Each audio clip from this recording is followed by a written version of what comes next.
karma bai ke noe karma bai no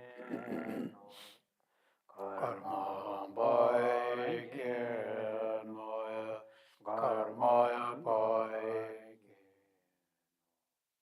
karma bai ke noe karma bai ke no karma bai ke noe karma bai karma bai ke noe karma bai ke no karma bai ke noe karma bai ke karma bai ke noe karma bai ke noe karma bai ke noe karma bai no karma bai ke noe karma bai ke no karma bai ke noe karma bai ke noe karma vajana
karma vajana karma vajana karma bai che noe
Sangye Chodaya Sokye Chonam La Chanchoya Pardoya Dane Chazoje Dage Chushen Yebe Senam Je Dola Penjara Sangye Dobare Sho Sangye Chodaya Sokye Chonam La Chanchoya Pardoya Dane Kyasuje Dage Chushen Yebe Senam Je Dola Penjara Sangye Dobarjo Sangye Chodaya Sokye Chonam La Chanchoya Pardoya Dane Kyasuje Dagi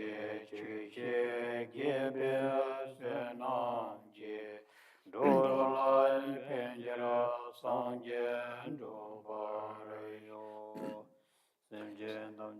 Dewa Tan Deve Gyudan Dembare Churje Dumaya Tan Dungaye Gyudan Tawaranju Dungala Mebe Devaya Tambaya Tan Minda Vare Churje Nyeren Chodan Nyedan Tave Tangyum Chembo La Nebare Churje Semjen Tamje Dewa Tan Deve Gyudan Dembaranju Dunga Ge Judan Tavare Churje Dunga Mebe Devaya Tambaya Tan Minda Vare Churje Nyeren Chaudan Nyedan Tave Tangyum Chembo La Nebare Churje Semjen Tamje Dewa Dan Deve Gyudan Dembara Churje Dunga Dan Dunga Ge Judan Tavare Churje Dunga Mebe Devaya Tambaya Tan Minda Vare Churje Nyeren Chaudan Nyedan Tave Tangyum Chembo La Nebare Churje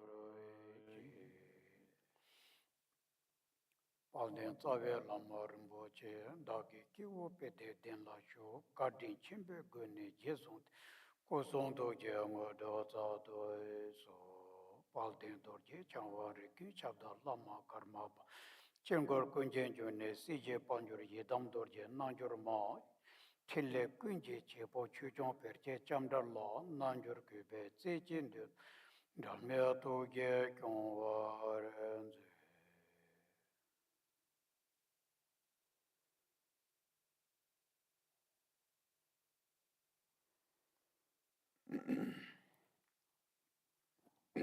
Good morning, everyone.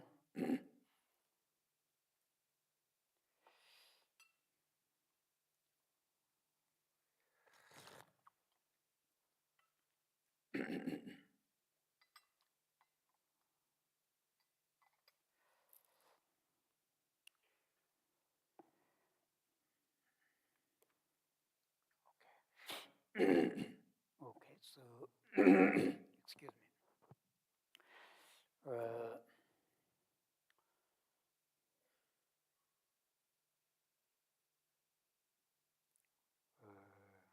yes, like I mentioned in the previous days, that that I want to share a comprehensive teachings on meditation. So, there in shamatha meditation, okay, there are some really very precise and things that we need to do in a very orderly fashion. That is why I'm emphasizing on this. And since we are already talking about the Mahamudra teaching, but the base of the Mahamudra and the Vipassana, Lakton, is really the Shine meditation, the calm abiding meditation. And the teaching on that is very scattered. I know that. Therefore, I wanted you to have, at least a very, and the right order of this meditation, okay, on the calm abiding or generally meditation. All right. But I was saying this, I did not say them in order, so to speak, but I will tell you the order actually. I very briefly spoke about the importance of the posture, 7 postures, which is connected to how we conduct our body in order to experience a good meditation. Like I said the other day, that there are 2 things. First one is conducting of the posture, which is the body, physical body. Second was the conducting of the mind, which, right? So the conduction of the body, conducting the mind, I already spoke about that. And now there is something else that I want to share. In Kamala Shila's Bhavanakrama, Bhavanakrama, uh, stages of meditation. It means stages of meditation, Gomrim. There are 3 of them. It's not a huge book, but we call there are 3 different segments in the same book.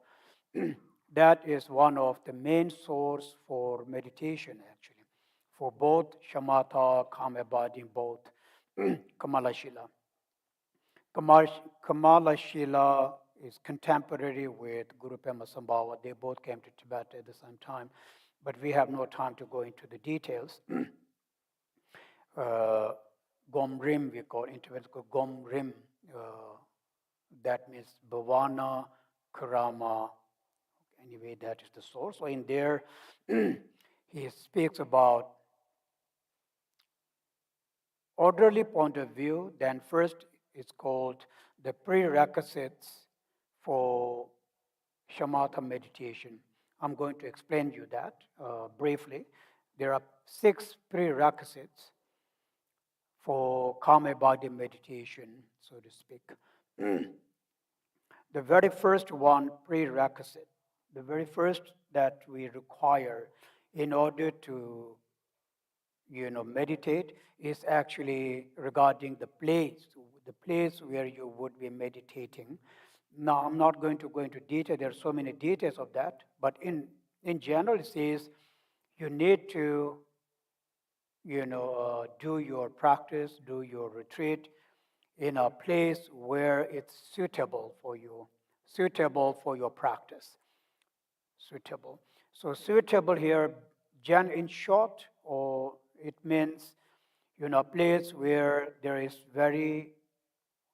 either there is no outer disturbances at all from the people, from the crowd, or even from animals, actually, so to speak, because you need a place that is very, peaceful and silent.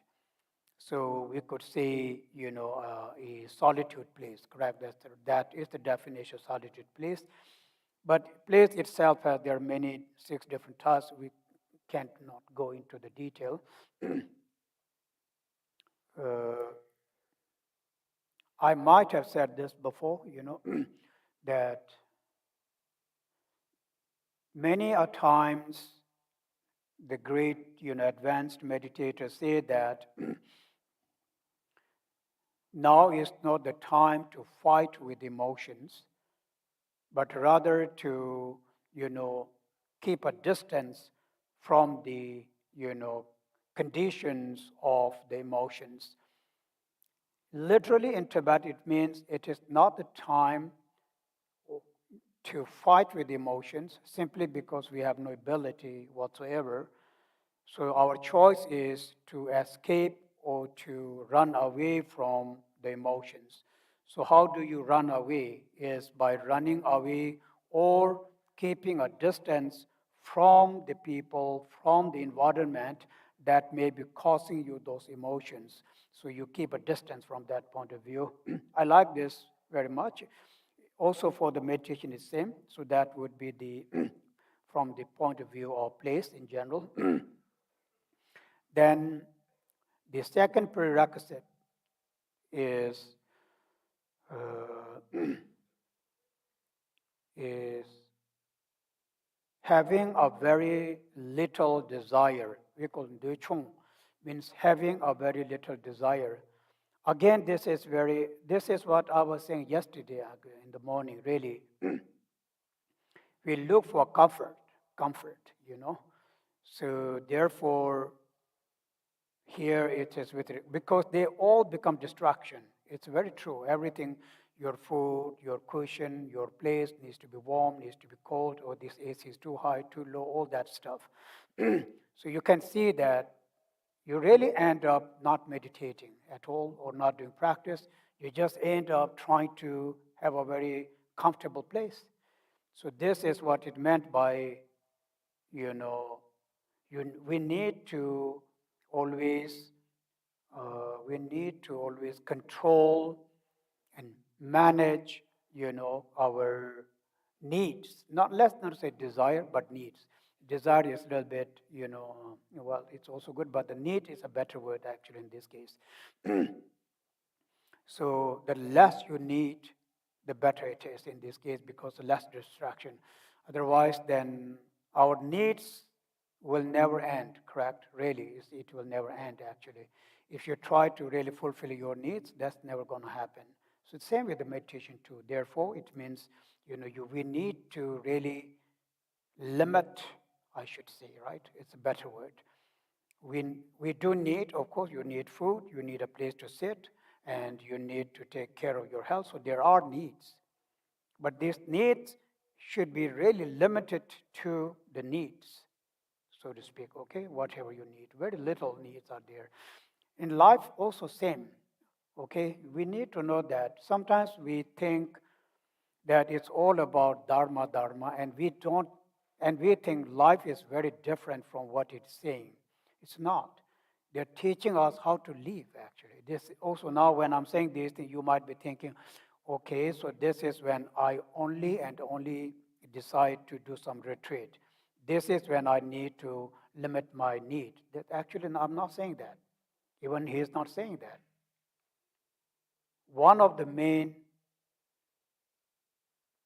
suffering comes from that, comes from needing too much, actually, that we are not able to control our needs. Necessity, yes, but then we also need to. So it's a very good advice in life, actually. We should not think that it's only about, when you are in the monastery or when you're at the center or a meditation place. This is on the time only when you are, supposed to do that. It's not. Don't you think that they are teaching us how to live our life every day, in every day, how to better our life in every day? So we make that mistake thinking that, okay, these things do not need to do when I'm not meditating. Absolutely wrong, actually. Many of us think that, No. Anyway, so I have to. So this third one is the third one, okay? It's very actually similar. Satisfaction. So it's very satisfaction. Generally, when we define a noble person like Arhat, Bodhisattvas, that's how we define them. A person who has very little need, and a person who is satisfied with whatever little they have. This is the definition. And we should really try to, do that. We'll be very much happier. I'm very sure about that. Really, really much happier. Anyway, so that's another thing. Now, this is regarding the Dharma. Like for example, we call it spiritual materialism. It's very much like that. When we look around, I'm not sure how you understand the meaning of spiritual materialism. I do very much, and so it becomes a samsara actually. It's very sad. You're supposed to be on the path to enlightenment, but you end up, creating another samsara, giving the name of Dharma or the path. You have to look into your heart, into your mind, what are you exactly doing? Otherwise, you just end up, doing the same thing but with a different name. Oh no, this is Dharma, spiritual materialism. it's very bad, actually, spiritual materialism. Because if we use Dharma as an excuse for our own material gain, that is worse than normal mundane thing, correct? Why would I do that? But people do this. These things are something we really, really need to be very serious about, especially the spiritual materialism. You never know when it kicks in, when it happened actually, so need to be very mindful of that. Most of you are maybe not, have less possibility perhaps, but at the same time, one never know.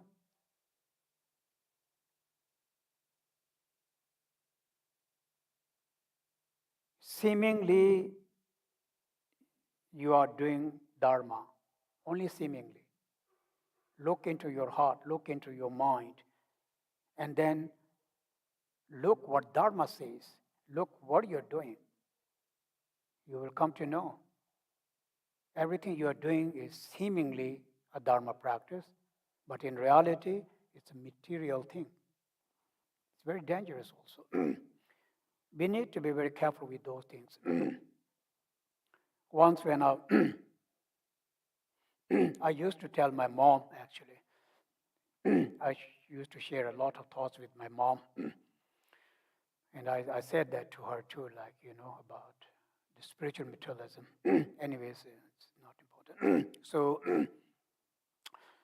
But, so be very careful. Those of, us who live in the monasteries or who are, closely connected with any Dharma organization.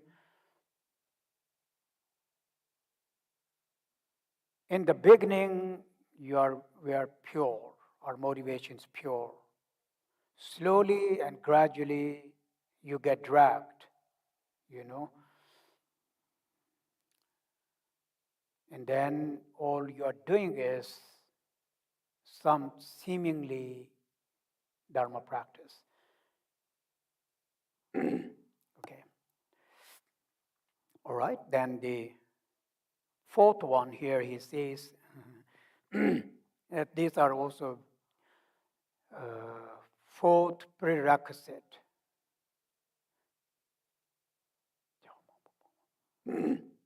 This may come up in our this book also actually.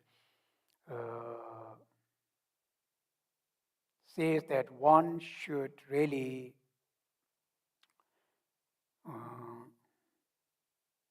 limit one's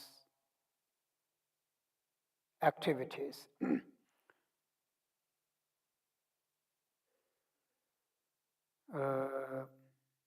This is regarding the activity of the body, speech, and mind. It will come up very much now, so I will again speak on that.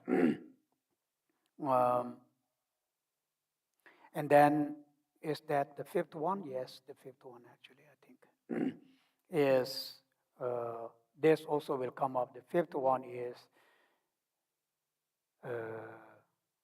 conduct, regarding the conduct. Mindfulness of discipline actually is mindful.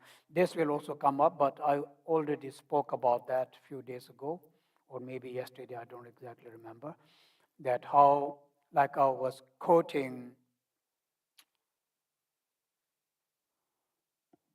Vasubandhu in, a book called Abhidharma Kosha, and he says that.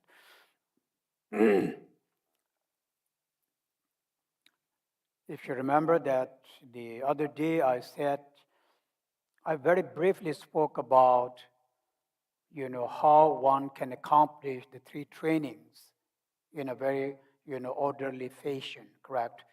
Each one becomes the base for the next one and for the next one.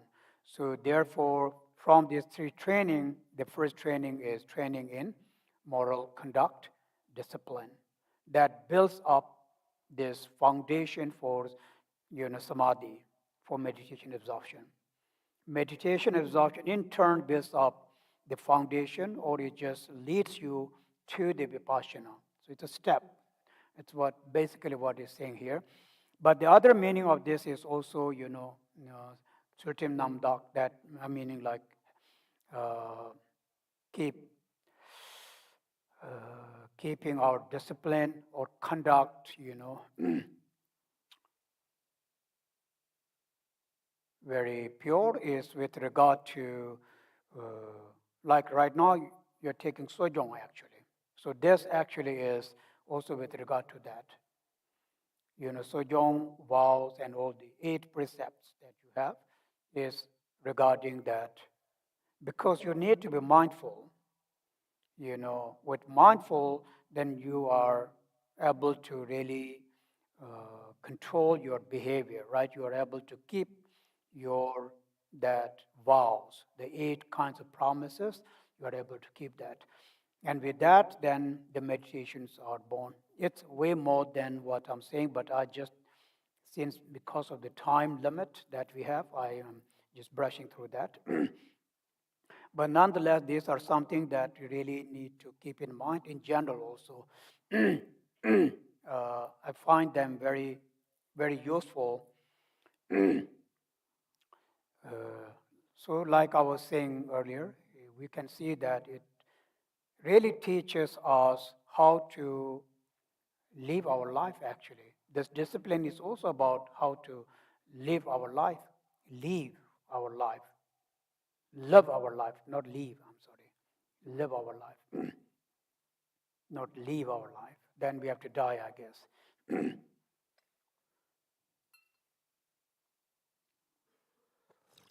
Mm. So 8 prerequisites, for the, well, requisites for the meditation. All right, so today then I think we'll go straight into that. But I will, and since we have to complete this, but I did not forget, I will explain the other, part or aspect of the meditation, calm body meditation, the 9 mental abiding. But today we'll go through this. Then tomorrow we have 4 more days. How many more days we have? Including today is 4, right? Okay, it's all good.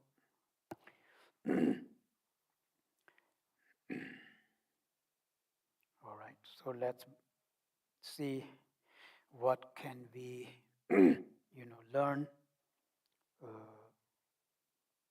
so we finished the root text number 7. Oh,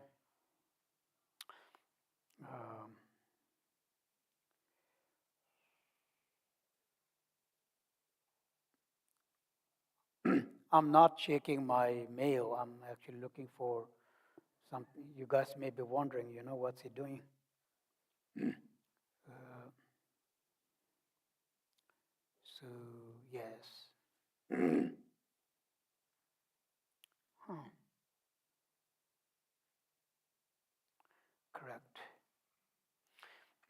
So again, according to third Kamapa, Rangjung Dorje, this Mahamudra Ganges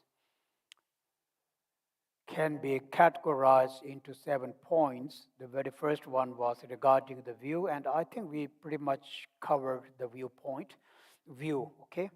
Now I think it's the second one, which is conduct. How through conducting our manners, body, speech, and mind, the realization is born. Okay, let's see how is that. Okay.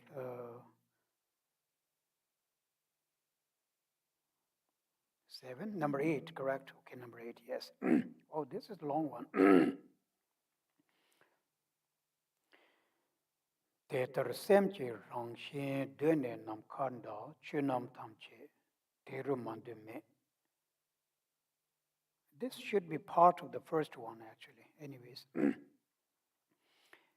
Uh, Thus, mind's nature has always been like space. There is no phenomena that is not included within it. I'm going to briefly explain line by line because I don't want to miss out anything. This I have already said before, you have heard many times. It's just saying that there is no phenomena When we say phenomena, let's say relative phenomena, ultimate phenomena, samsara, nirvana, anything whatsoever, is saying that besides mind, there is none. This is very simple, actually. So, therefore, everything comes from the mind, dissolves into the mind, and yet there is no such thing as mind existing at all. Mind itself is also, empty of inherent existence. It's emptiness. Simply put, it's emptiness. Okay, we go line by line. That's Lechi chawa yongto nanjur tarwande.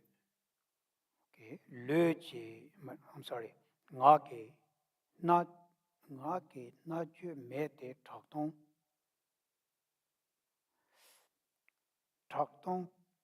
It's takcha. Okay, so there is the spanner takchanda.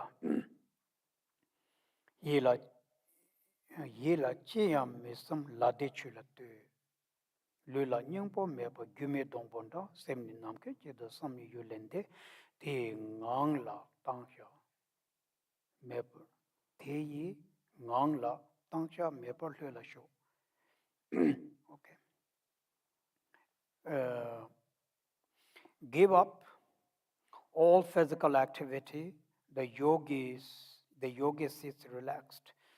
Vocal expression does not exist. Why? It's like empty echoes. It's a metaphor echo. Without a thought in mind, look at the moon of the Dharma. Okay, that's not exactly true. Body has no essence like plantain tree. Mind like being space, mind like being in space is beyond objects of thought. Without discarding or placing, relax, settle in that state. Okay, so let's try to understand that mainly from the Tibetan point of view, letter point of view. Yes, so like I was saying here,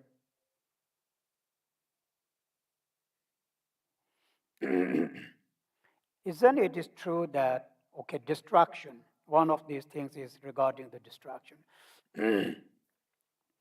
One of the, I'm actually called why? One of the main reason or source of our emotions is really distraction.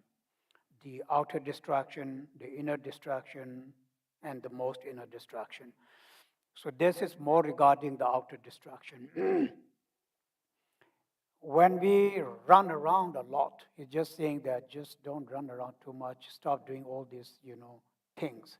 Just sit. uh,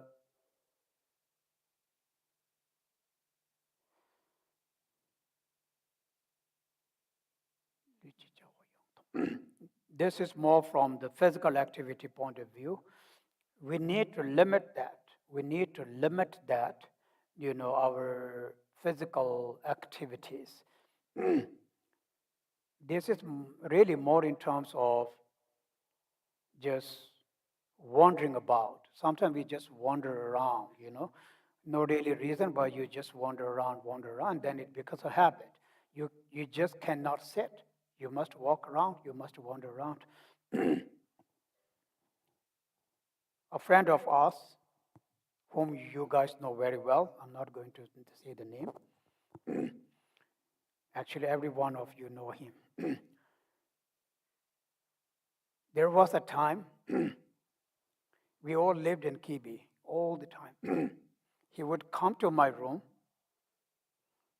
and then just look around, whoops, go to the next room to our friend, and he then he won't go.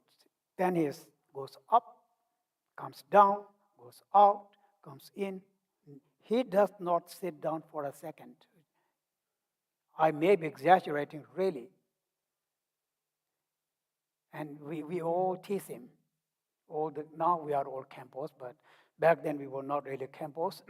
But doesn't really matter if we're Khenpo or not. This really means actually nothing to any of us. No, this is very true.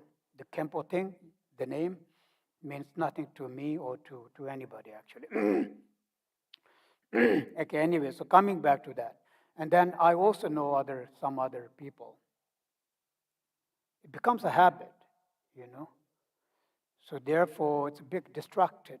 It's literally from that point of view, but in general also, you know, sort of limiting our activities, you know, a little bit. All right, so that's more from the, like it says, you need to sit, relax, okay? But this does not mean you cannot take a walk. Please do take a walk. It's good for the health, okay? uh, but in general, yes. And then second thing, this was about the speech. This we know, talkative, you know, become chit-chat, talkative. We waste our time chit-chatting, becoming talkative, and then you become very talkative. To the extent, you know, to the limit that at the end of the day, you, you know, your voice is very tired, correct? Because you talk too much. And then when you talk too much thought, too much this, it's actually, for some people, okay, sickness is not a good word, but it can become, you can be addicted to that, correct? It's an addiction, actually. You must talk, even in your dream, you know, chit chat, chit chat, chit chat, chit chat, chit chat, chit chat, like a bird, we say, you know. So therefore, another word he's saying here, I like it, it's more from the advice point of view that our chat or words that we say, he says, they are just an echo.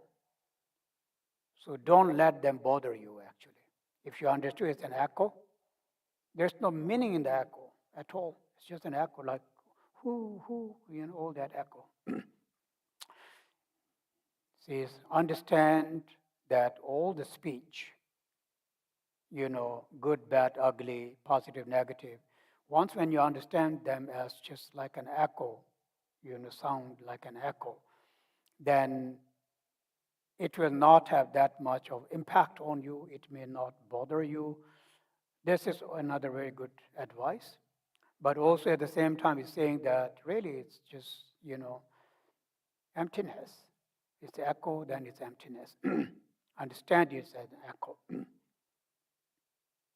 And then mind, for example, okay, the mind here in English, mm,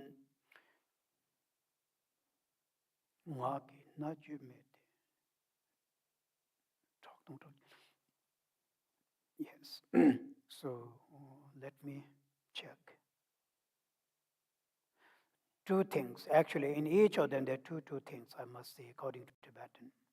First, he says that, okay, so this perhaps, when we do Nyungne, this is very good, correct? Many of you may have done the Nyungne thing.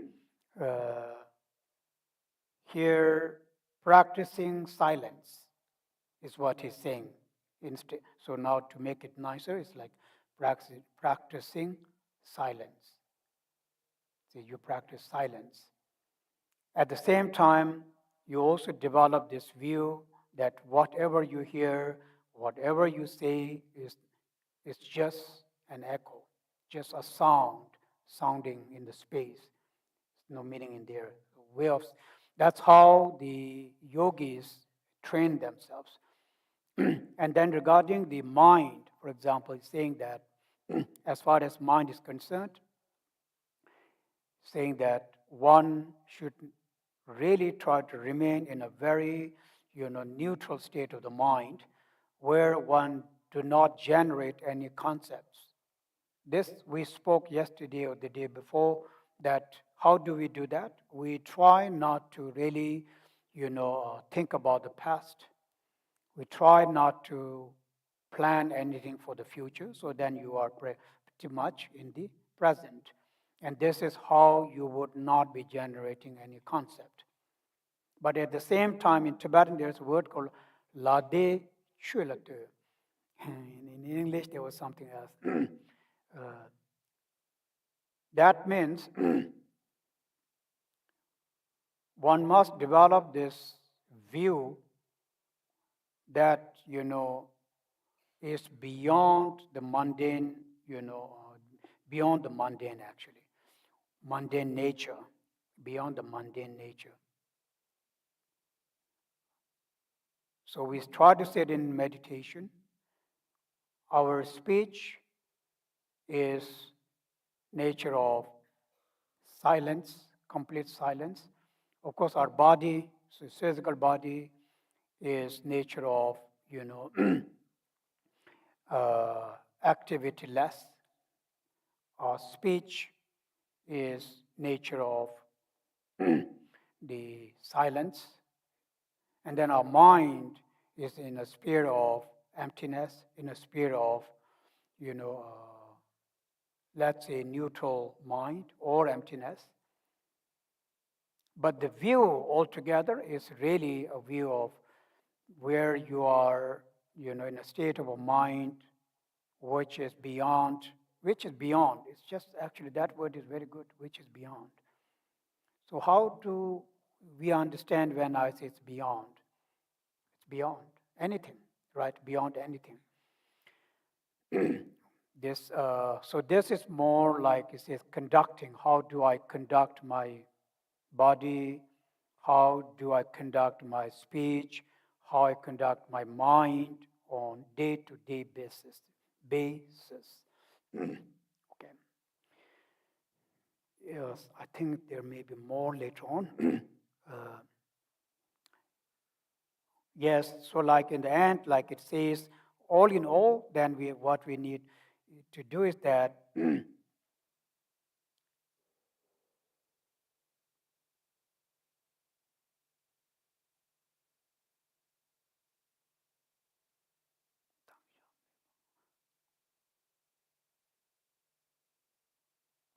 without discarding or placing. Okay. This is actually very good word. Also, what we usually do in our meditation is that we always kind of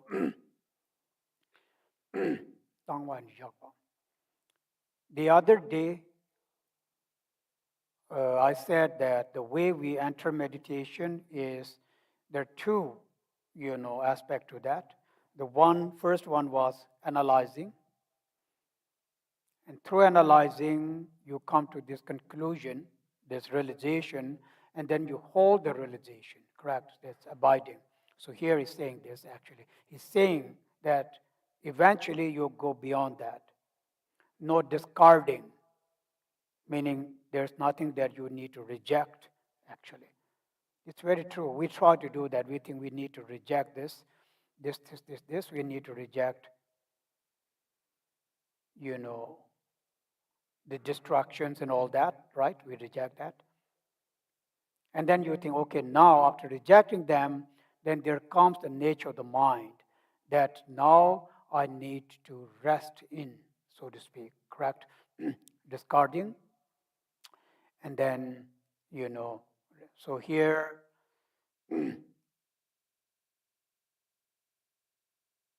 in the Mahamudra,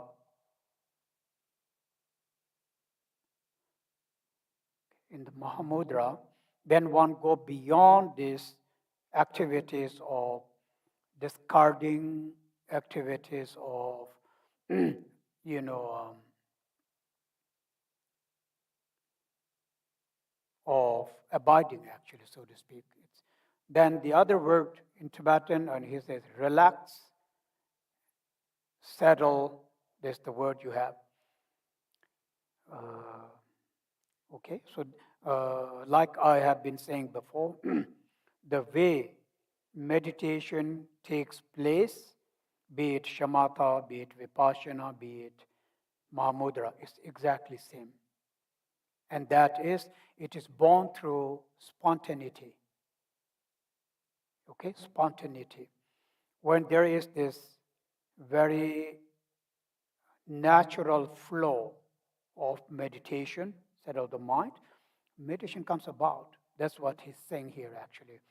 Meditation cannot be forced at all, correct? You can never force them. It's not about forcing them. So when we are in meditation,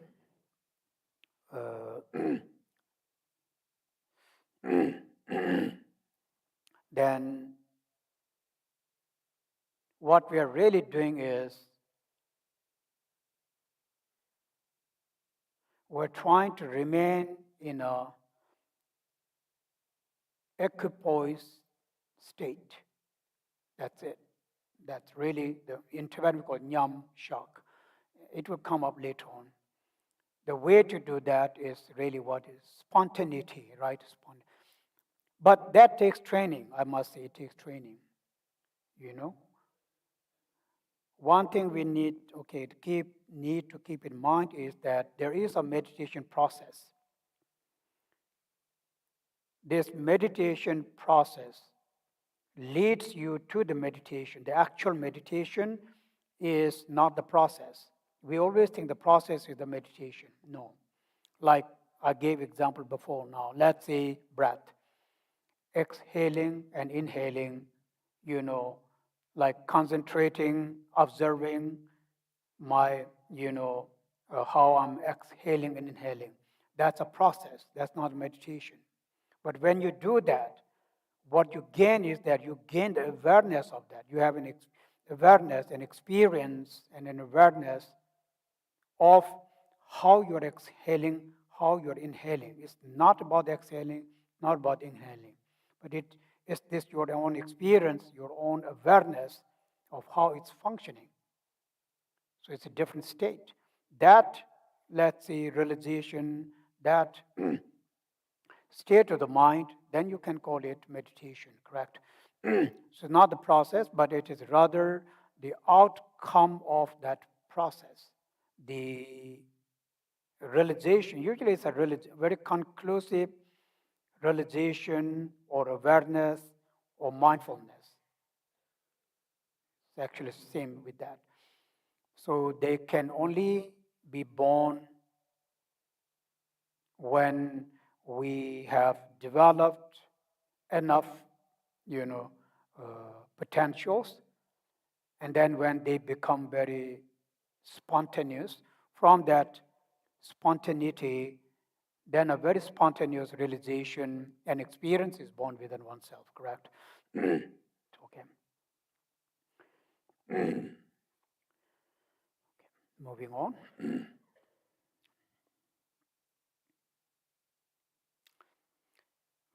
Wow. Semla teso me na chagya chenpo yin, te la khom shin de na la me chang chu top. So the 9-1 has only 2 lines.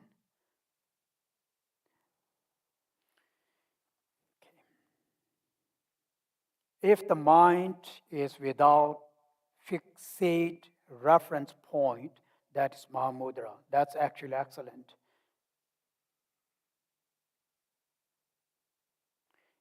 Meditating and familiarizing with that, unexcelled enlightenment is attained.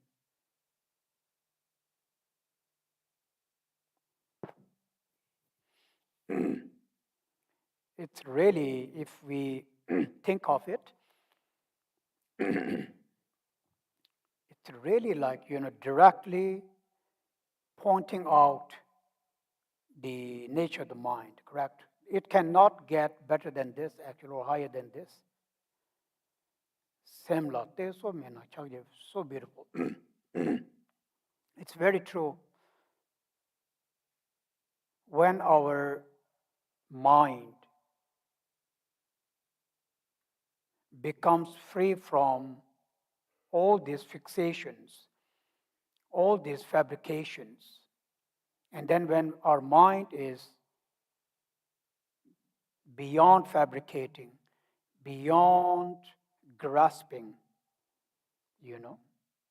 that state of the mind, a mind that's not grasping, a mind that's not fabricating, a mind that remains in a very natural state, without fixation, without grasping. That's given the name called Mahamudra, he's saying here. So now, what we know, what it's saying is that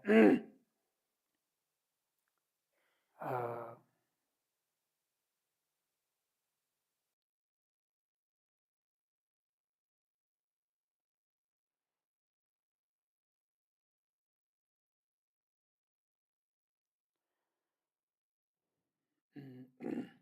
we need to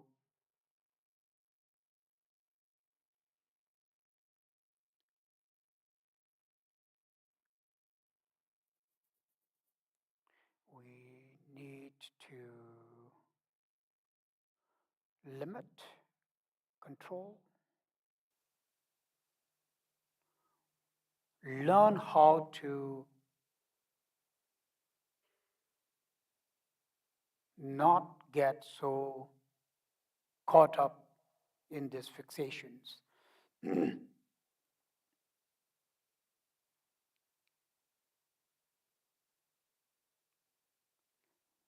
Every day, every moment,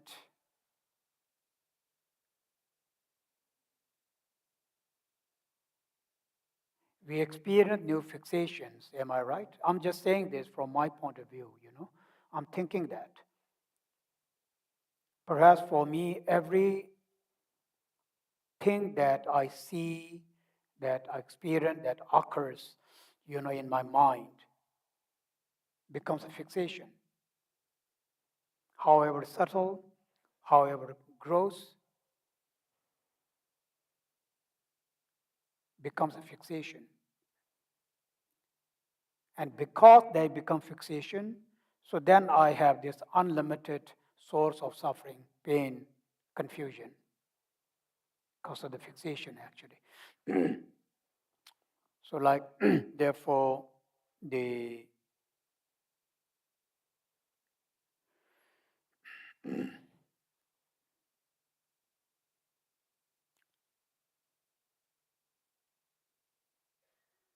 when we are less fixated,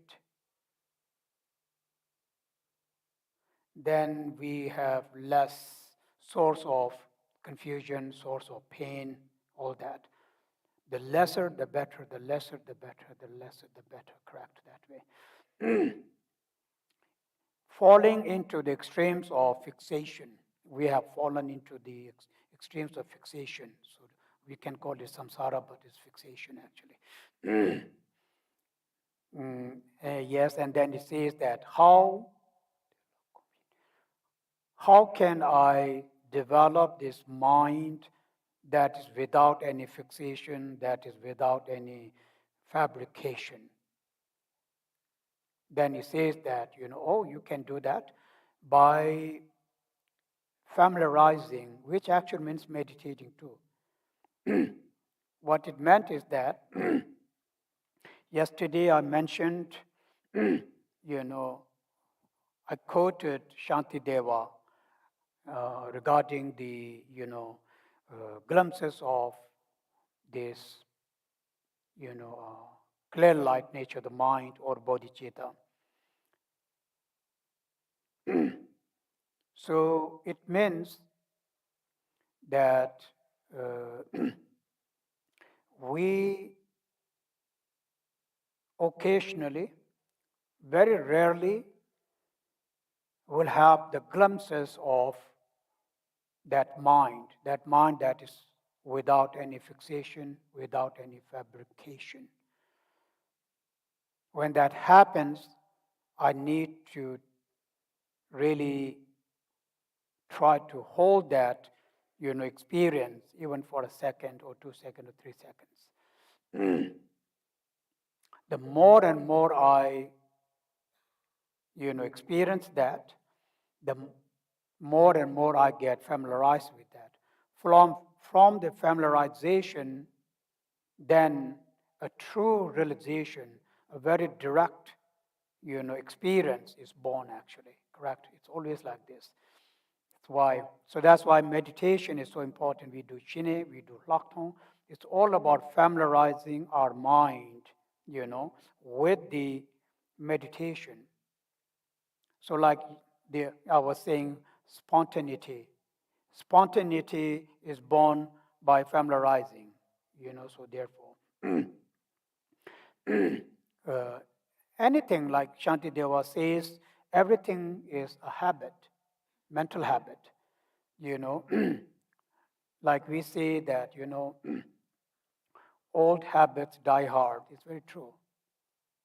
Old habits really, really die very hard. Like the habit of gambling, alcohol, all these kind of addictions that we have. These are addictions. We give them the name called addiction. You get addicted.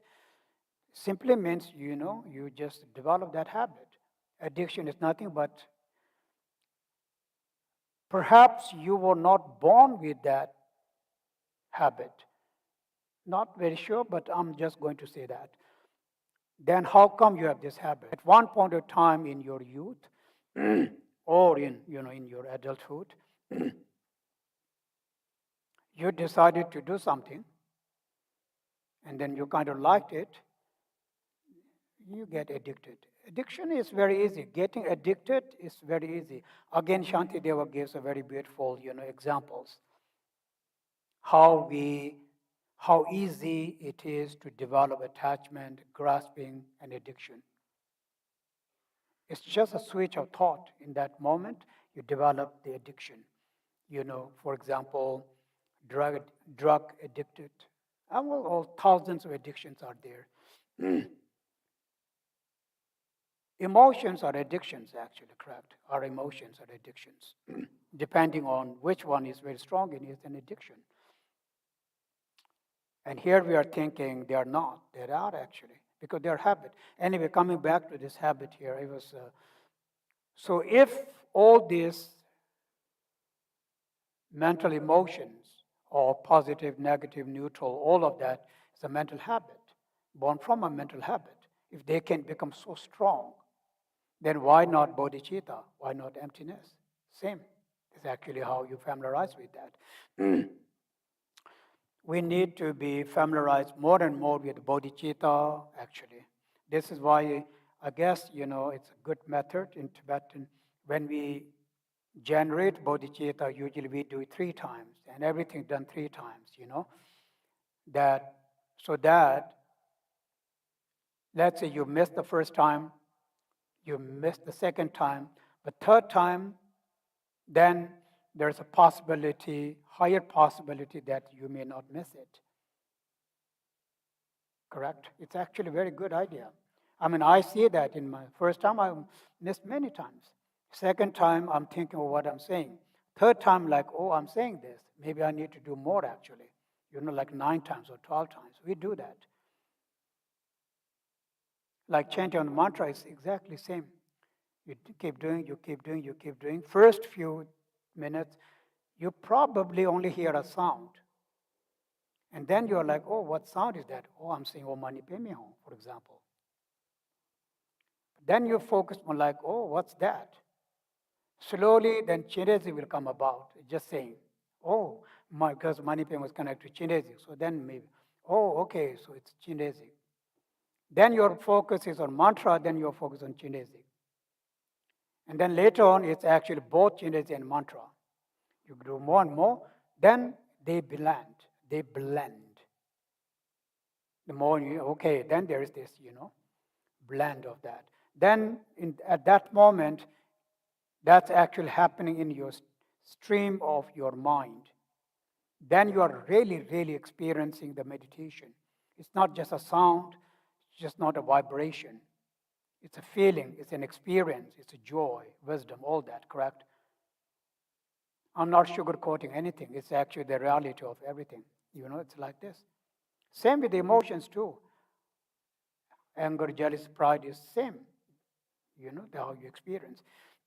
So, anyway, in short, Tilopa is saying that you need to really learn, meditate. Okay, learning, reflecting, meditating is the general way of saying that. especially Vipassana, Mahamudra, really besides this, there is no other path. The wisdom of learning is must. You must acquire a good knowledge. That good knowledge will be the base for you to really analyze. Otherwise, what are you going to analyze? So the reflecting part. And then you reflect on what you have learned, what you have gained, your own wisdom of learning. That's how you go deeper, learning. And then eventually the meditation comes about. The meditation here is not really, it does not mean meditating. The way we think, it doesn't mean you sit down, meditate. Actually, meditation, like I may have said this before, is the outcome, is the result. What is that? That's insight, a realization, a wisdom, a pragyana is the Sanskrit word. A wisdom that has the ability to discriminate the characteristics of the phenomena, let's say mind, characteristics of the mind, a nature of the mind, all that. So that realization, that pragyana, that when you say vipassana is that actually. I've said this many times that it's all about, the whole path is all about, really, really all about, acquiring, obtaining the wisdom. But this wisdom is not the mundane wisdom. It's not wisdom that comes from science or anything at all. But I think the reason it says meditation, perhaps there is a depth to that. It means it's different because this insight is born in you by looking into your mind, not outside, not to the physical world at all. So when you look into your own mind over and over and over again, then you gain this more in depth, the realization regarding the mind, play of the mind, thoughts, emotions, how they come, how they abide, all that. So without the wisdom, that can't be done. When we say awakened state, it's not really about the physical body at all. It's really the state of the wisdom, correct? So therefore, learning, reflecting, meditating is mandatory. It's actually must. Right?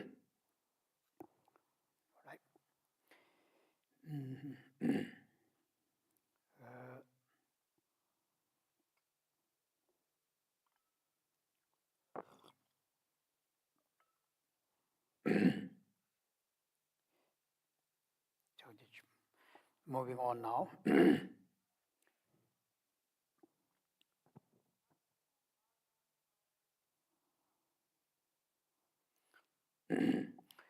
So now number 10.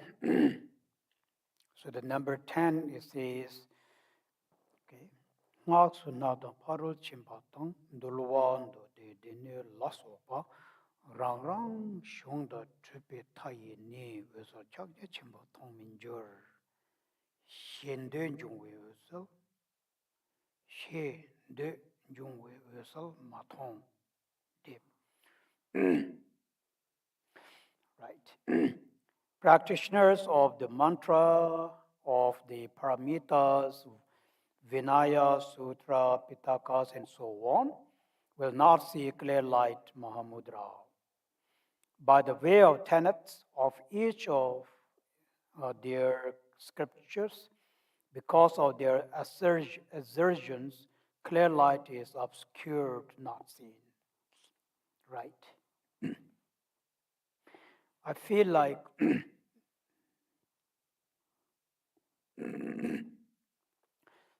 it seems like, that Tilopa is perhaps scolding or perhaps helping Naropa to lose his ego. Because Naropa, like I was saying earlier, but I'm just saying that it may be not, okay? Like Naropa really, really was one of the most learned scholars in Nalanda. So he did have that ego, actually, so to speak. Okay. So the reason I brought this up, but it's also very true. It's a very good advice, actually. It's like what we had yesterday also, that in short, it means we do not want to develop any kind of attachment to anything whatsoever, be it your religion, be it your lineage, whatever it may be. For example, in Buddhism, we have mantrayana, like we have, uh, first of all, we have this,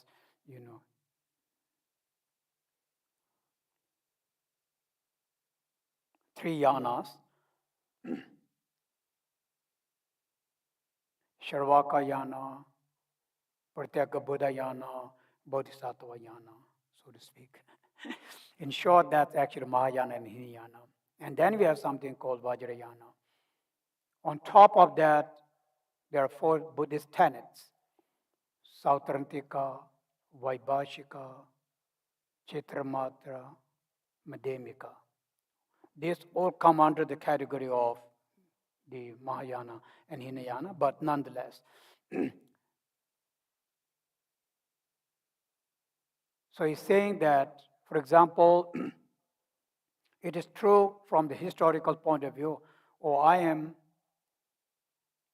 Vaibhashikan, I am Sautrantika Yan, whatever, or that I am Yogacharya, I'm Madhyamika, and I am Madhyamika. Then we may have, I'm Kajupa, I'm Sakyapa, I'm Nyingmapa, I'm this, I'm that. Why is there always I am, that thing?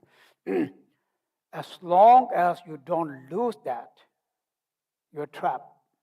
You're trapped. Therefore, here, of course, Tilopa is not saying you don't want to learn that.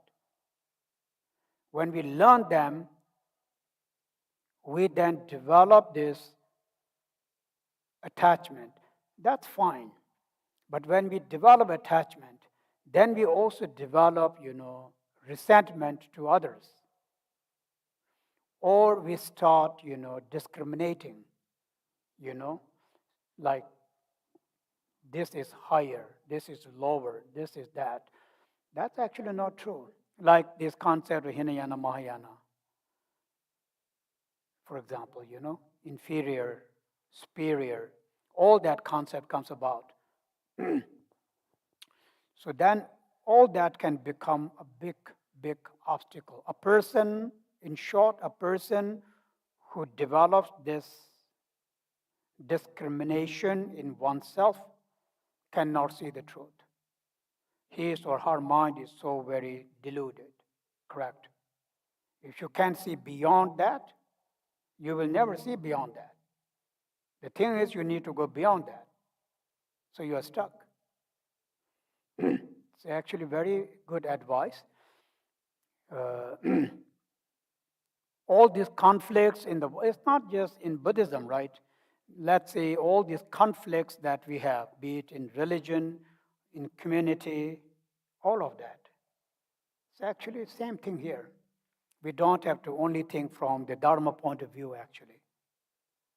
Why you think there's a conflict? There is no need for the conflict at all. And yet, we as a human being, create that conflict. So we don't want that. Chandrakirti also says that, but anyways, it's very beautiful, beautiful lines, that Chandrakirti in Madhyamika Avatara actually says pretty much the same thing. I'm trying to remember that line, but I think I don't remember it. But it's same what he said here. We need to lose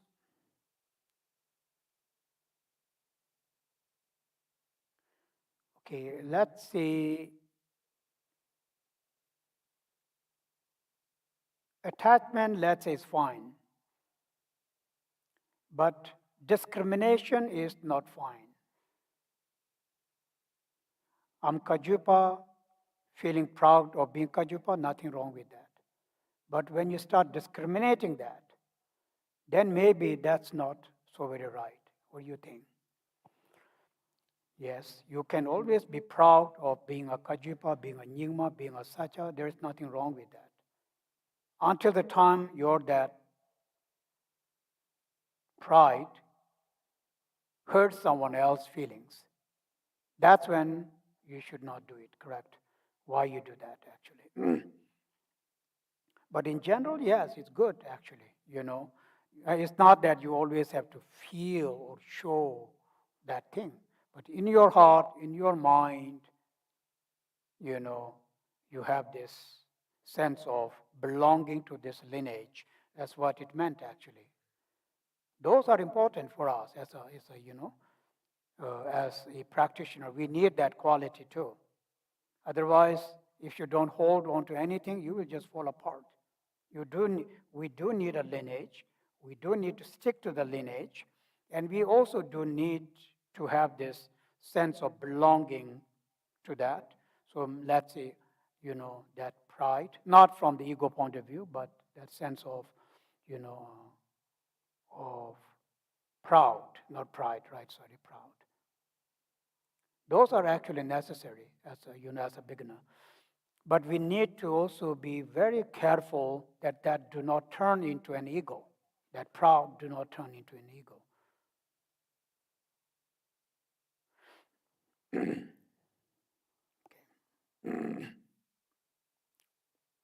Oops.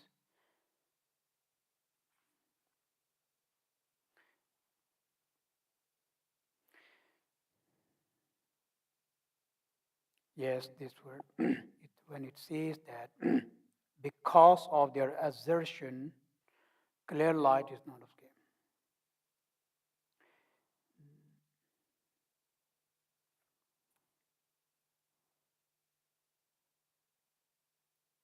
So, in short, we really need to learn to let go of grasping and ego.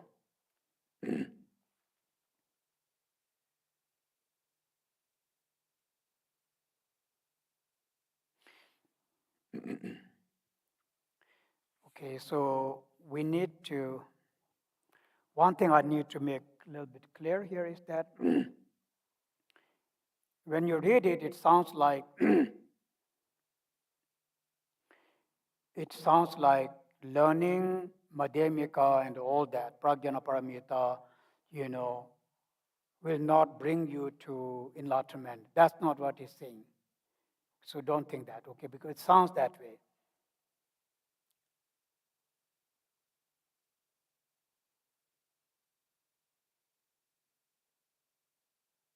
Many actually think that, no, that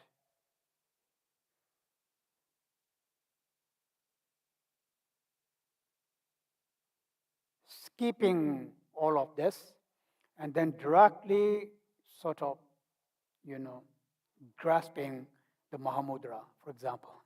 That's never going to happen, really. The steps are must. Okay, another thing I want to add here is like, from step point of view, there is a book actually, and then there, like, from the meditation step point of view, Vaibhashika Sautrantika is the first step. That wisdom, that knowledge is their view, okay? And then the second step is the meditation regarding the Yogacharya school, the Chitramata school. But that means you need to know the doctrine of the Vaibhashika, Sautrantika, Yogacharya. That is what you are analyzing. When you analyze that, that will further your knowledge. Okay, further and further and further. Then you let's come to the Yogacharya, the Chitramat school. Then from the Chitramat school, that will lead you to the Madhyamika, which is the highest view of the Madhyamika. So the Mahamudra, whether like third Kama Parangyun Dorje says in his book, right? There are different names to this mind, he says. You call it samsara, you call it nirvana. And then we have all these other names such as like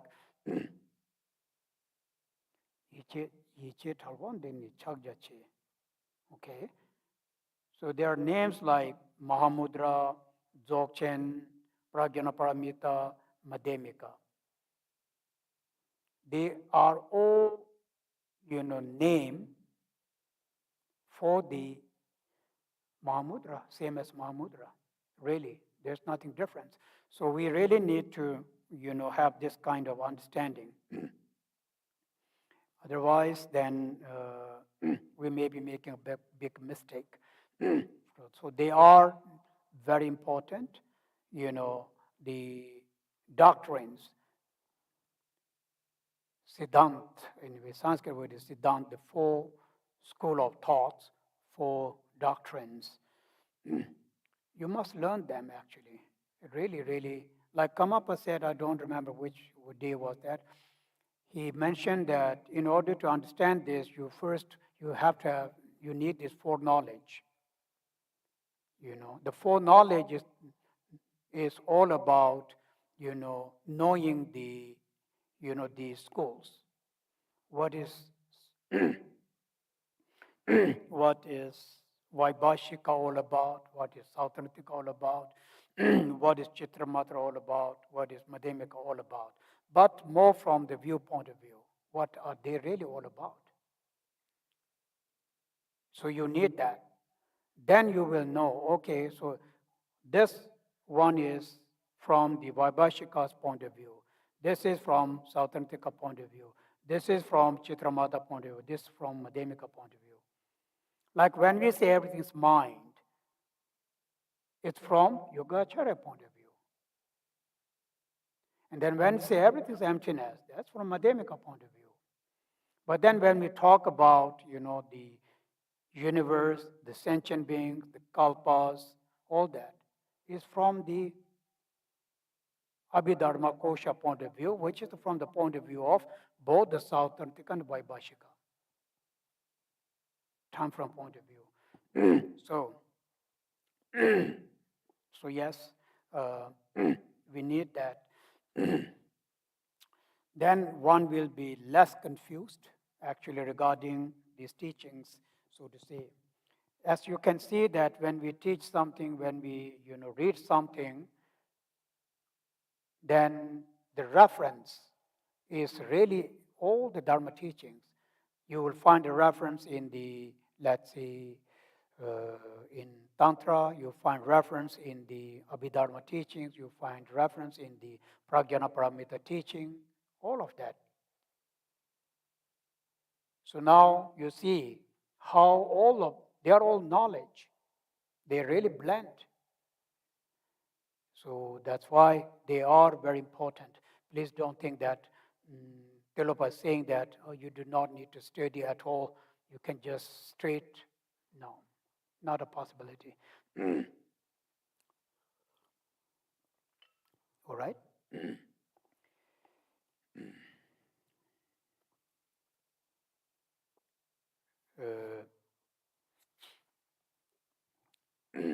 There are this, who was that actually? Let's see. Jetare, I think.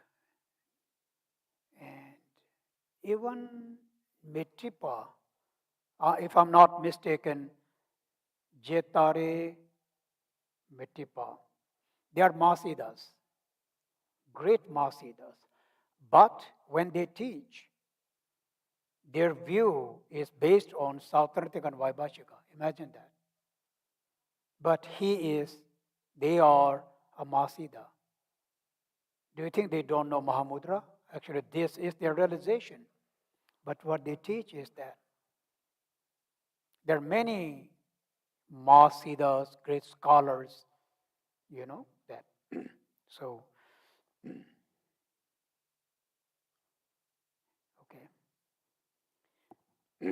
let's move forward. Um,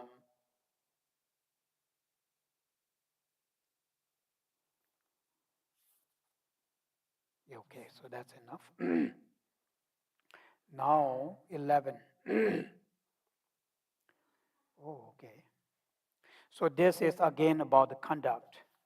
This is more about conduct, I'm thinking. And especially this one, I think it's really about conduct.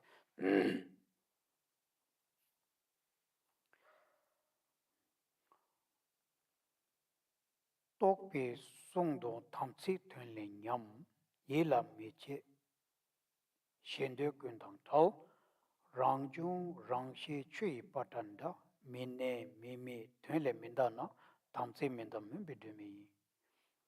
Okay. Conceptual vows degenerate from the meaning of samaya.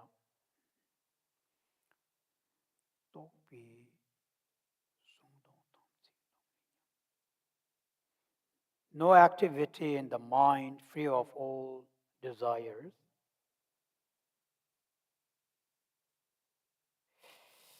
Okay, so these two, first these two. This, the first line is really spoken from the point of view of a Masida. So we are nowhere near this stage, so we should not be doing it. But what he's saying is that, that I mentioned, the other days, the importance of Dompa and Tamsik. Dompa, the commitment, Tamsik, the Samaya.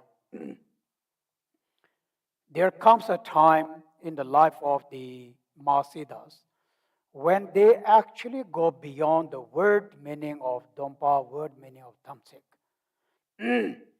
Then it becomes slightly different from conceptual point of view. Uh, there may be me as this, ordinary person, then I need to follow the Vinaya to the T, and we all need that. Word for word, let's say, okay? But as a Masida, they have this freedom. So that's why I'm saying a little bit from the different point of view. It's not that they can break their vow, but when they reach this state of enlightenment, everything is seen from a very different point of view.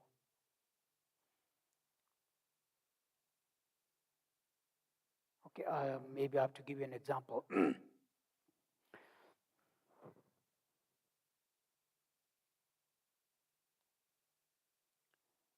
Once, if I remember correctly, Tilopa has many stories, many scattered stories.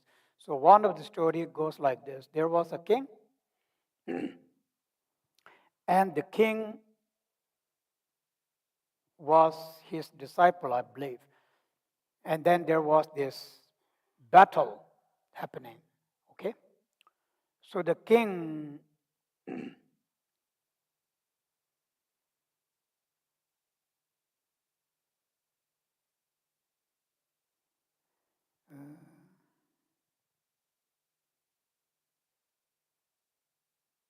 oh, no, not.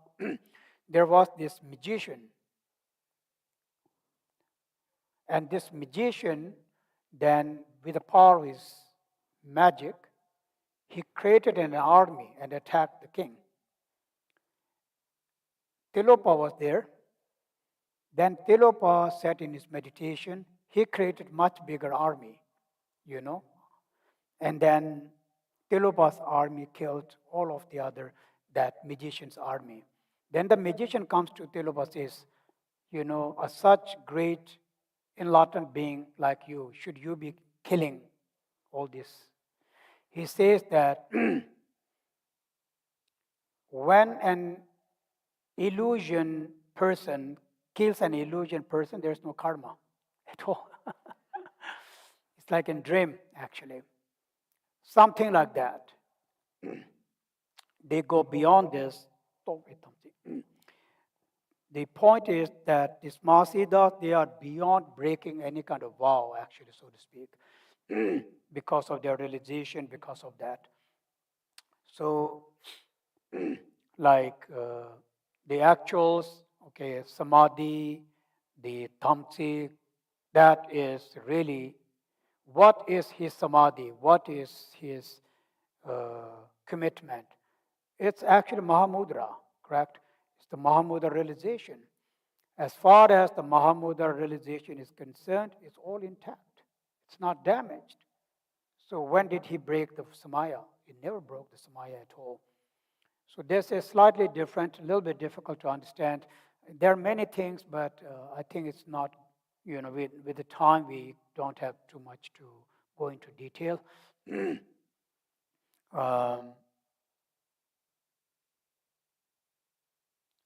Again, in short, it just means that when you reach to the stage of the higher Mahasiddhas, one actually go beyond this Domba and Tamsik, okay, this commitment and samaya. But then this commitment and this samaya altogether becomes the commitment of their realization, samaya of their realization. It's all about their realization. It's not so much about the physical body any longer, because they don't need to worry about that. There's no way that they will do anything that's ordinary, anything that's mundane. So therefore, there's no question of them breaking anything at all. But the possibility may be their own realization may degenerate. So they have to make sure that their realization is all intact. That's their samaya, that's their commitment. It's very good advice, like us too. But we need to keep both. First, the outer samaya, the outer commitment, really need to keep that in order to protect the inner samaya, correct? Inner commitment. You understand? There's outer, there's inner. In order to develop the inner, in order to experience the inner, we need to really, really build and maintain these samayas, the outer one. Outer, inner, and secret. Okay?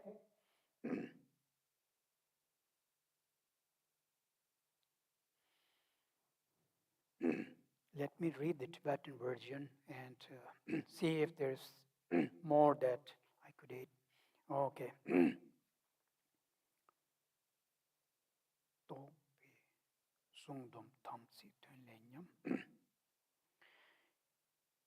Yes, yela meche shindu kundanto. There is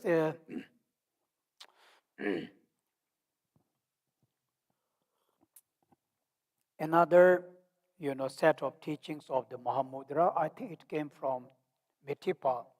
The Tibetan name for that is called Yela Michepa.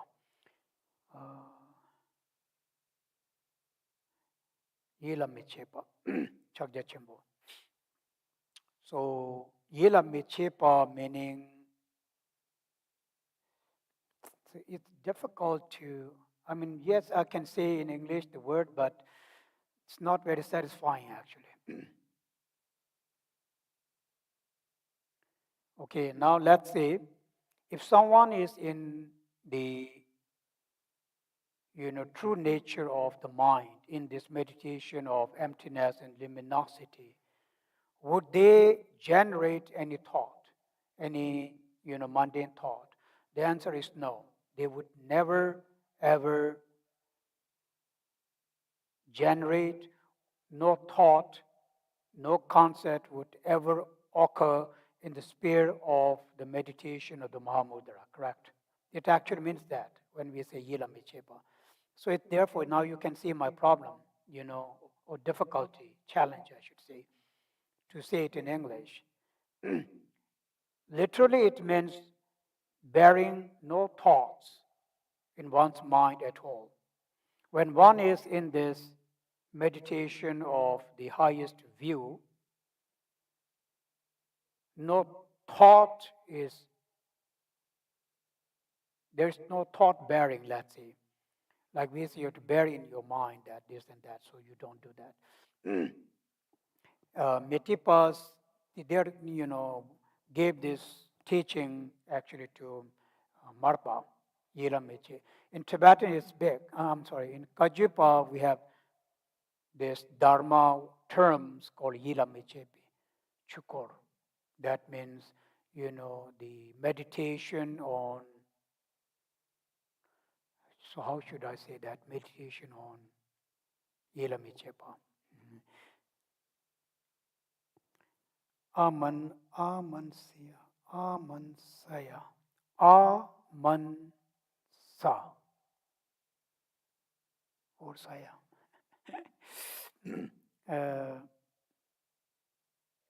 Okay, anyways, the point is here, actually, that's what he's saying here. The way one enters into the Mahamudra is this way, actually, that's what he's saying. That when one, is in this state of Mahamudra, then the ordinary mind stream, ordinary process, thought process, all of that cease to exist. It absolutely ceases to exist. Therefore, they do not experience grasping or any fabrication at all. That's why actually you can see that. Okay, in another time we can have that talk on the Yila Mechepa, but it's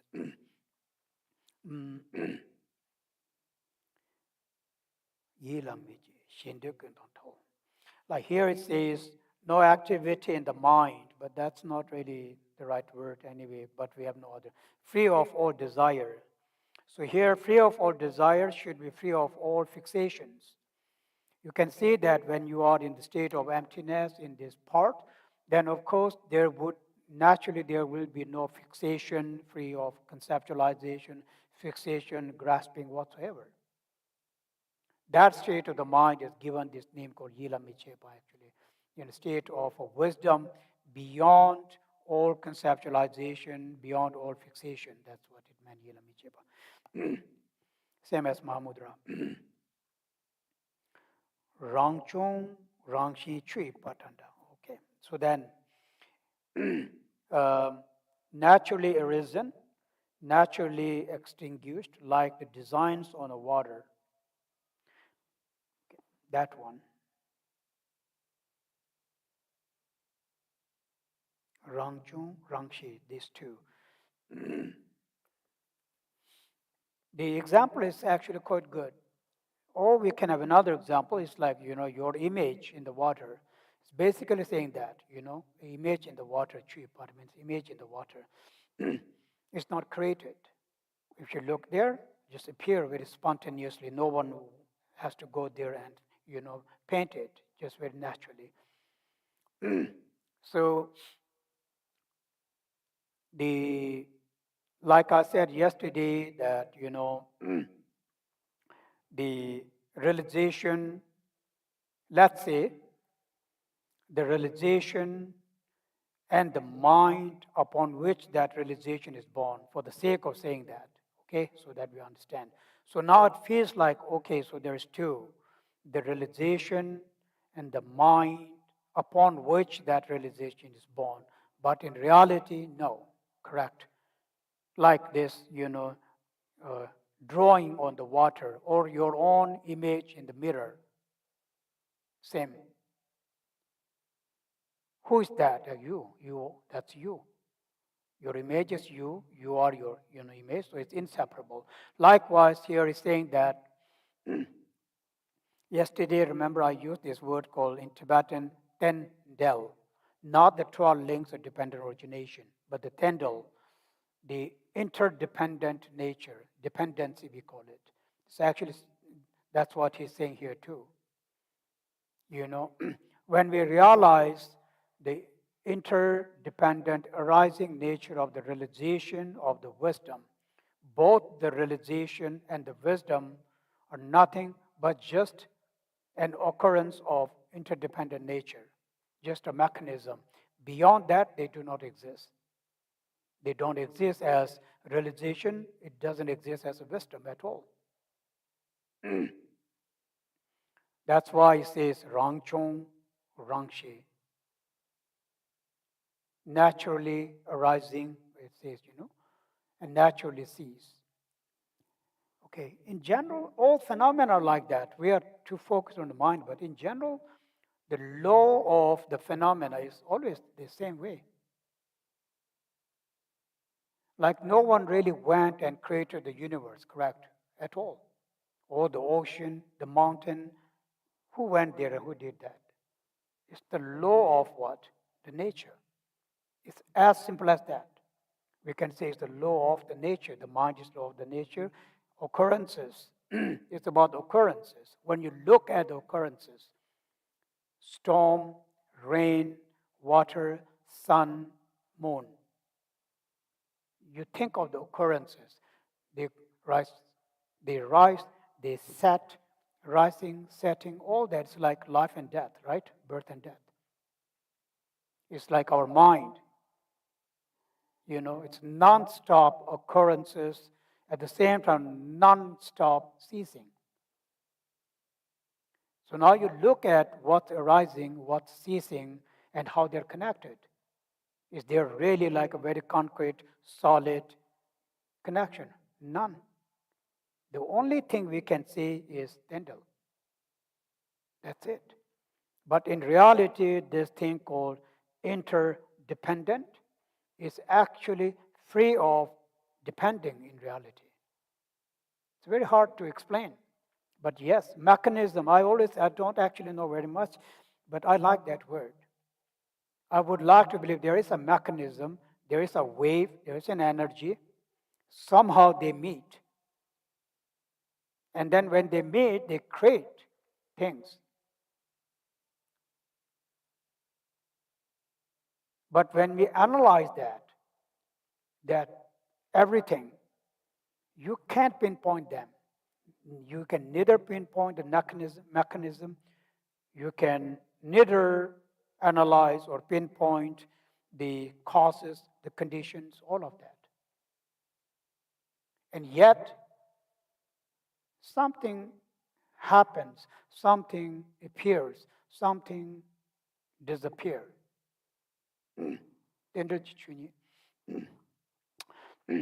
Aryadeva, Nagarjuna, especially Nagarjuna. Actually, there's one whole chapter dedicated on the meaning of this, but not the 12 links. The two, one interdependent nature is interdependent nature, cause and effect. Those are the 12 links. The other interdependent nature is called dependency. It's not about cause and effect, like men and women, for example, tall and short, day and night. Now you know what I'm saying? It's actually true.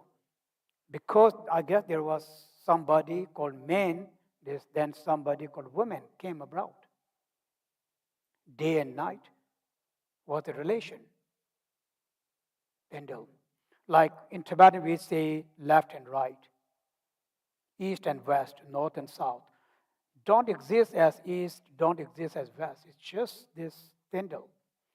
Tödup is another word into it. Okay. Tödup.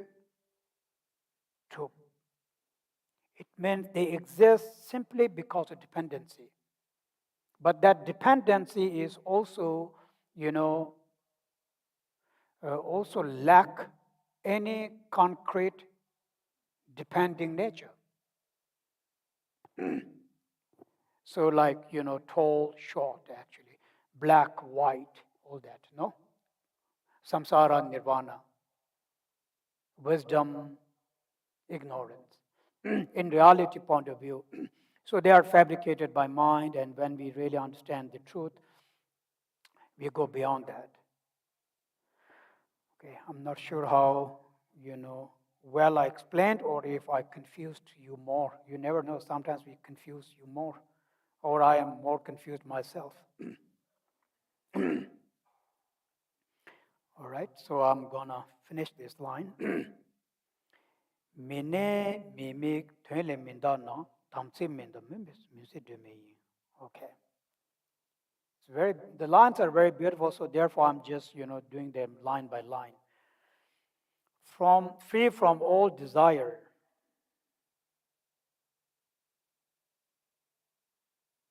Oh, if we do not abide in extremes, we shall see all teachings of the three Pitakas. No, actually, I'm sorry, I'm reading so well. If we do not leave, the meaning of non-abiding, non-observation, we do not transgress samaya and are the lamp in the darkness. This is really very high, actually. We are trying to, who is this now? Tilopa. Tilopa is explaining the meaning of samaya from the Mahamudra realization point of view, not from the Vinaya point of view, okay? So he's saying that actual samaya is when you keep up your realization, simply put. When he says, let's say you have the realization, and then you are able to hold that realization, you do not lose that realization, and it's all intact. This is when your samaya or the Mahamudra samaya is all intact. But of course, there's many things but which we cannot go into. Also, I don't really remember exactly all of that. But this is really mine minda.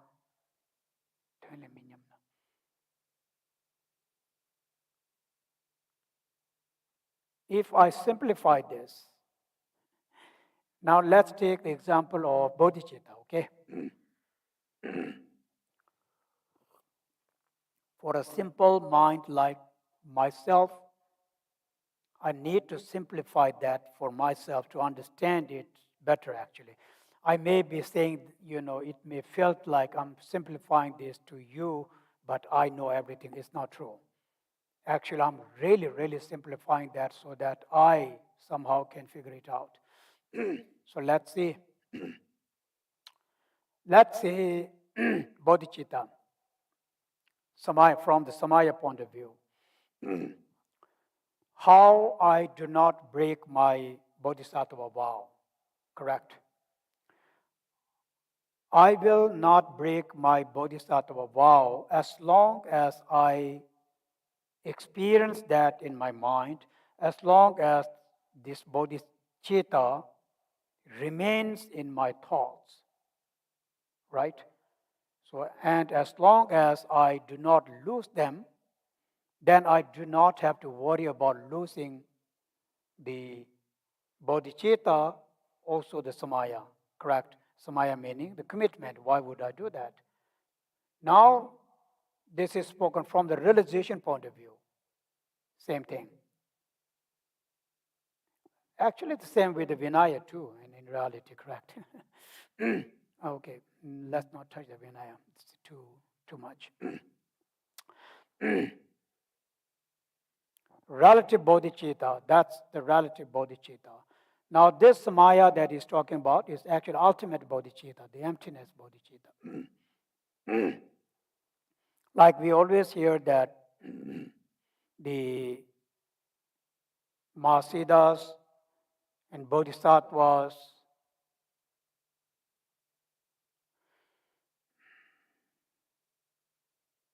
do not move from their meditation absorption, is how we literally say.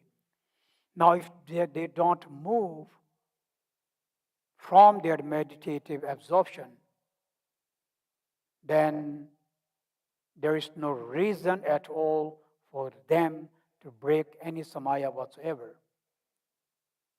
And at the same time, without moving from their meditative state, yet they are able to manifest their activity towards sentient beings. They talk, they walk, everything, yet without losing the meditative absorption. Absolutely correct. That's, yes, what I was saying yesterday, how meditation, post meditation blends. Imagine how that would feel actually. We many times we say that, that some Mahasiddhas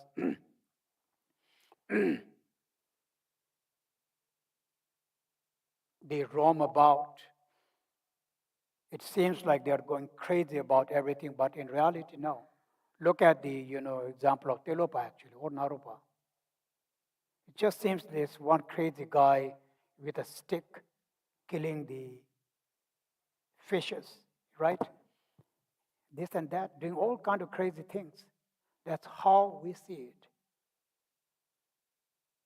But they are actually always in this state of meditation absorbed. So they're beyond these things that we say, that we do. They're beyond that.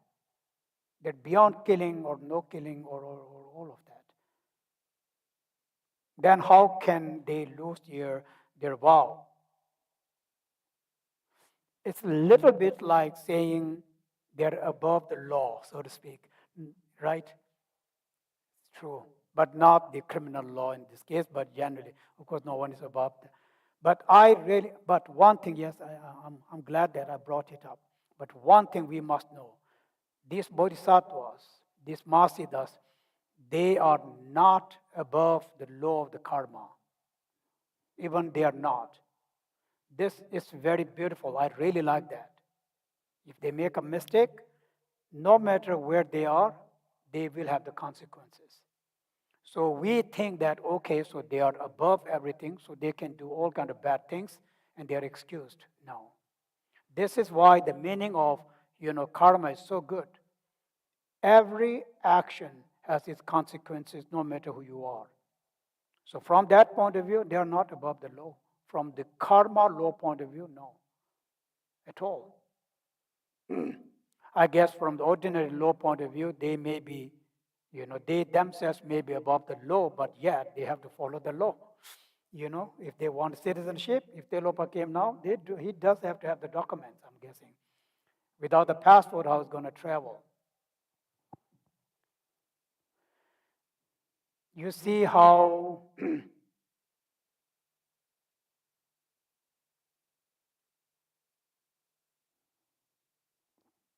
mundane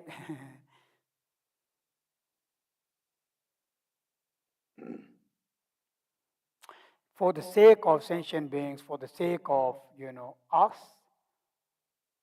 they appear the way they appear. But from their point of view, from their realization point of view, they're above. Chandrakirti says that many times. Chandrakirti is Madhyamika Avatara. He says, I do not debate with, common people. Common people debate with me, and I just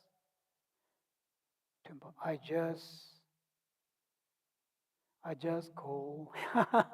No, I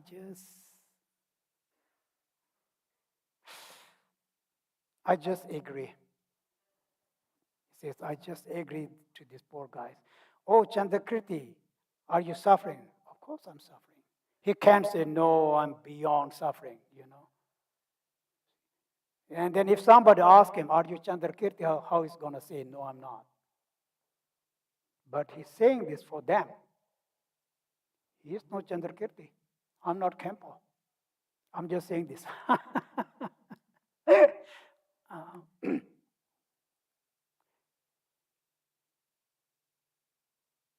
These are the manifestation or proof of compassion and wisdom, correct? How you benefit sentient beings. Anyway, it was regarding the tamasic part. Oh, it's 11 already. Did I finish that or did I still leave a line? No, I think I did that, finish that.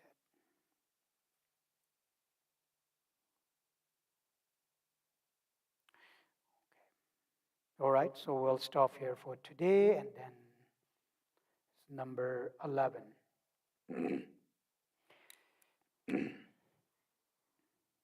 Oh, yeah, I was supposed to. This is regarding the Sojong wall, even though we are almost halfway through.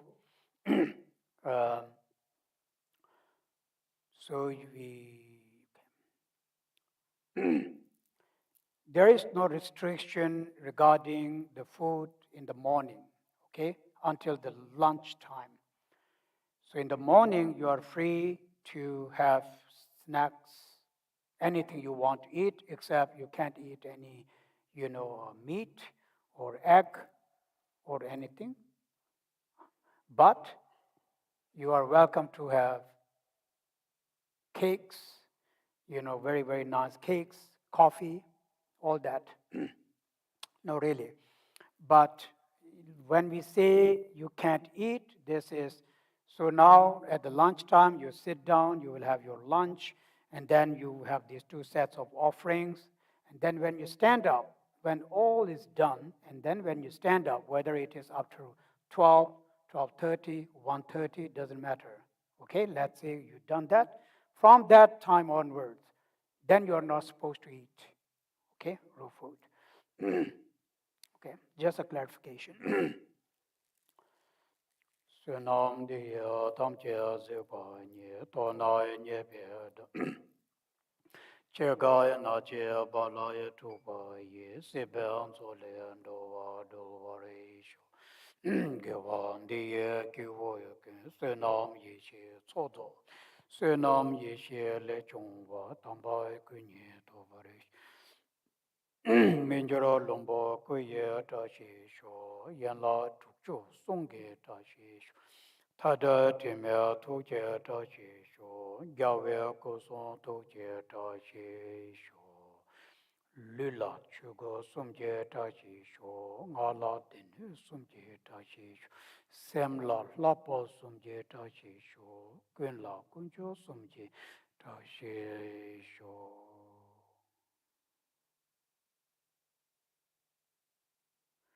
Thank you. Enjoy your lunch.